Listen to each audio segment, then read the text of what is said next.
व्यक्ति का जीवन क्या है? अब आप कहेंगे जन्म और मृत्यु के बीच का समय। और मृत्यु कब होती है? जब व्यक्ति श्वास लेना छोड़ दे, हाथ पांव चलाना छोड़ दे, सोचना छोड़ दे। ऐसा नहीं। देखिए, जल की मृत्यु तब नहीं होती जब वो सूख जाती। जल की मृत्यु तब होती है जब वो प्यास बुझाना बंद कर देती है। सूर्य की मृत्यु तब नहीं होती जब उस पर ग्रहण लग जाए या जब सूर्यास्त हो जाए। सूर्य की मृत्यु तब होती है जब वो भविष्य में इस संसार के जीवों को प्रकाश की आशा देना छोड़ दे। उसी प्रकार मनुष्य का अंत, उसकी मृत्यु तब होती है जब उसके भीतर की करुणा का अंत हो जाए। करुणा वो भाव है जो मनुष्य को मनुष्य बनाए रखती है, जो एक मनुष्य को किसी और मनुष्य का कष्ट, उसके आवश्यकता का अनुभव कराती है, जो उसे बल देती है किसी और की सहायता करने के लिए, उसे पात्र बनाती है इस सृष्टि का नियंता बनने के लिए। देखिए, इस संसार में मृत्यु केवल एक बार होती, तो उससे पूर्व क्यों मरना? इस करुणा को क्यों मारना? स्वयं को मनुष्य बनाए रखिए, मृत्यु के पश्चात भी जीवित रहेंगे। आप सोच रहे होंगे कि मैं कर क्या रहा? मैंने सुना कि चट्टानों में जो है रत्न पाए जाते, वही ढूंढ रहा था। तो देखिए, कैसी विचित्र बात है। हर चट्टान में रत्न नहीं पाए जाते, हर गज के मस्तक पर गजमुक्ता नहीं पाया जाता, हर वन में चंदन का वृक्ष नहीं पाया जाता। जीवन में ये जो श्रेष्ठ और महान वस्तुएं, इन्हें पाने के लिए कठिनाइयों का सामना करना ही पड़ता है। अब ऐसे ही श्रेष्ठ होते हैं मित्र। अत्यंत श्रेष्ठ यदि सही मित्र मिले तो आपको जीवन में कई सारे लोग मिलेंगे, बड़ी मीठी मीठी बातें करेंगे, किंतु यदि कोई ऐसा जीवन में आए जो आपके हित के विषय में सोचे, आपके हित के विषय में कार्य करे, तो उसे कहीं मत जाने दीजिए, उन्हें अपने जीवन में सहेज कर। फिर देखिए, आपके जीवन में सुख ही सुख हो।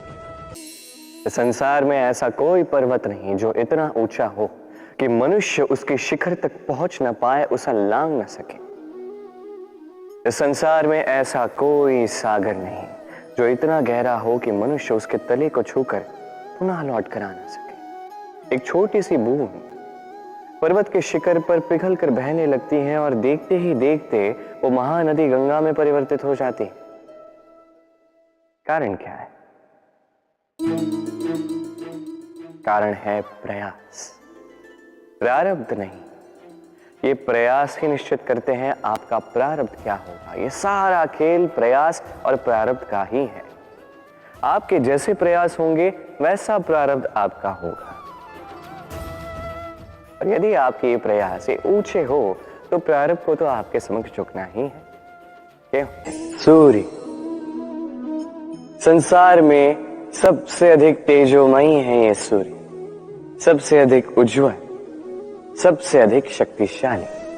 किंतु क्या कभी आपने सूर्योदय देखा है? यही शक्तिशाली सूर्य कैसे उदय होता है? लाल अरुण आभा लिए सौम्यता के साथ, शांति के साथ उदय होता है। कभी सूर्यास्त देखा है? वही लाल अरुण आभा, वही सौम्यता, वही शांति। और यही एक महान व्यक्तित्व का गुण है। जब जीवन में उत्थान हो तब भी अहंकार नहीं करते, सौम्यता बनाए रखते हैं। जब जीवन में हानि हो तब भी सौम्य बने रहते हैं। यदि आप भी चाहते हैं कि सूर्य की भांति आपको मान मिले, तो सूर्य की भांति बनिए। जब जीवन में आनंद आए, खुशहाली आए, तभी सीमा पार न करें। जब जीवन में पीड़ा आए, दुख आए, नाश के कगार पे न जाए। सौम्य रहे, शांत रहे, सूर्य की भांति चमकते रहे। सबका मन इसी प्रश्न से चिंतित रहता है क्या ये जीवन? इसका उद्देश्य क्या है? करे क्या इस जीवन में? क्या ये जीवन कुछ पाना है या ये जीवन कुछ खोना है? क्या ये जीवन वो है जहां हमें परमात्मा के पीछे जाना है या हमें स्वयं को अपने सपनों के पीछे दौड़ाना है? क्या है ये जीवन? ये जीवन अत्यंत सरल है, एक शांत जल की भांति है, एक दर्पण की भांति है। ये जीवन है ठीक एक दर्पण की भांति। दर्पण क्या करता है? आपको वही दिखाता है जो आप करते हैं। आप मुस्कुराकर दर्पण में देखिए, दर्पण आपको आप ही का मुख दिखाएगा मुस्कुराते हुए। आप रूठ कर दर्पण में देखिए, दर्पण आपको वही दिखाएगा। आप खिलखिलाकर दर्पण में देखिए, दर्पण आपको वही दिखाएगा। यही है जीवन, एक दर्पण की भांति। ये मत सोचिए कि इस जीवन ने आपको क्या दिया है। सोचना ये है कि आपने इस जीवन को क्या दिया। यदि आप इस जीवन को सुख देते हैं, आनंद देते हैं, प्रेम देते हैं, तो ये जीवन भी आपको सुख, आनंद और प्रेम ही देगा। समय कितना विचित्र होता है। समय हमारे साथ हो तो हम स्वयं को राजा मान लेते हैं। वही समय यदि विरुद्ध हो जाए तो रंक बनने में समय नहीं लगता। इसलिए मनुष्य की एक आदत होती है, बुरे समय के लिए कुछ बचा कर रखता है। संबंधी, मित्र बुरे समय में साथ छोड़ देते हैं। यश, मान बुरे समय में चला जाता है। तो व्यक्ति सोचता है क्यों ना धन संचय कर। धन का तो कोई मन नहीं होता जो समय आने पर बदल जाए। संसार कहता है कि धन का संचयन करते रहो, बुरे समय में काम आएगा ही। मैं कहता हूं शुभ कर्म करते रहो, आनंदित रहो, स्वयं पर और ईश्वर पर विश्वास रखो, बुरा समय कभी आएगा ही नहीं। शत्रुता, एक व्यक्ति दूसरे व्यक्ति से शत्रुता कर बैठता है तो घनिष्ठ मित्र।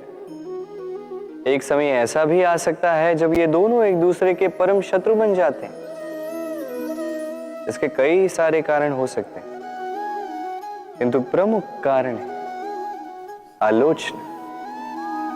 जी हां, यदि आप किसी के विषय में आलोचना करते हैं तो हो सकता है वो आपका शत्रु बन जाए। अब मन में एक प्रश्न आ रहा होगा कि ये कैसे संभव है? आलोचना ये तो आवश्यक है। यदि मैं अपने मित्र के बुरे कर्मों के विषय में आलोचना ही नहीं करूंगा तो वो सुधरेगा कैसे? ये सत्य है कि आलोचना आवश्यक है, किंतु उससे अधिक महत्वपूर्ण और आवश्यक है आपका ये निर्णय कि ये आलोचना किस स्थान पर करनी है। यदि ये सार्वजनिक रूप से करते हैं तो ये अपमान भी बन जाता है। यदि यही एकांत में करोगे तो ये परामर्श बन जाता है। अपमान कोई स्वीकार नहीं करता, वही परामर्श सभी को अच्छा लगता है। तो यदि आप किसी के लिए कुछ अच्छा चाहते हैं, किसी को सुधारना चाहते हैं और आपको लगता है कि आलोचना आवश्यक है, तो सर्वप्रथम समय, स्थिति और स्थान पर ध्यान रखिए, अन्यथा ये आलोचना आपको बहुत महंगी पड़ सकती है। रात्रि में चमकते हुए जुगनू देखोगे तो मन प्रसन्नता से भर जाता है। ये बड़े ही सुंदर लगते हैं। और ऐसा भला क्यों होता है? पहली बात तो ये कि रात्रि का समय तो चारों ओर अंधेरा ही अंधेरा, ऐसे में कहीं हमें थोड़ा प्रकाश दिख जाए तो वो आशा की किरण ही लगती है। वही प्रकाश हमारे मन में प्रसन्नता भर देता है। और इसीलिए जो लोग रात्रि के समय में जुगनुओं को चमकते हुए देखते हैं वो प्रसन्न हो जाते हैं। अब कभी कभी जीवन में भी हमें ऐसा लगता है कि मेरे जीवन में तो चारों ओर अंधेरा ही अंधेरा है। हर एक को कभी ना कभी लगता है, और तभी हमें निराश नहीं होना है, हमें दुखी नहीं होना है। उस समय हमें ढूंढना है अपने आसपास चारों ओर, और कहीं ना कहीं मिल ही जाती। कोई ऐसा कर्म कर जाता है जिसे देख के हम प्रेरित हो जाते हैं, और ऐसा ही कर्म यदि आप करोगे तो वो कर्म आपके मन को प्रसन्नता, आनंद और प्रेम से भर देगा। आपके भीतर के अंधकार का वो अंत करेगा, दुखों का वो अंत करेगा, और ये मन प्रेम के साथ कहेगा, राधे राधे।